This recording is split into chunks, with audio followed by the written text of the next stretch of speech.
So we've just learned the new terms of quantity and estimate. Some of us already know what estimate means, but really it's thinking and using different strategies to actually make a guess about something rather than just randomly guessing. Okay, so you have to have something that you're using as what we call a little bit of a referent or reference on something.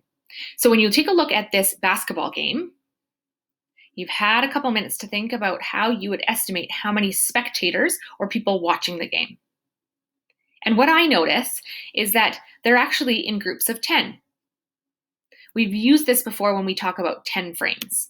Okay, so if you take a look at one group over here, that is a group of 10.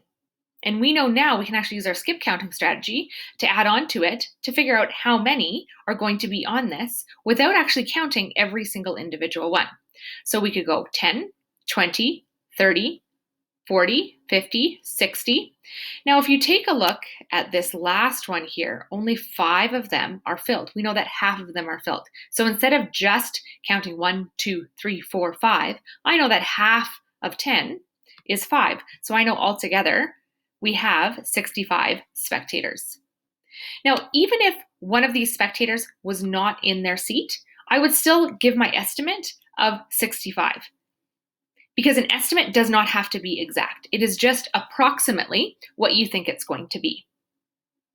So if you head to the next slide, that will give you your assignment for the day.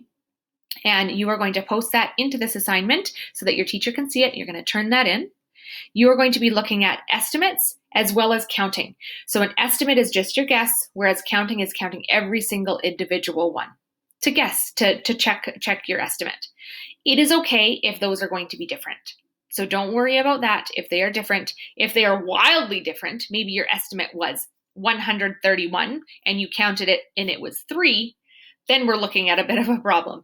But if they're approximately the same, you're still on the right track.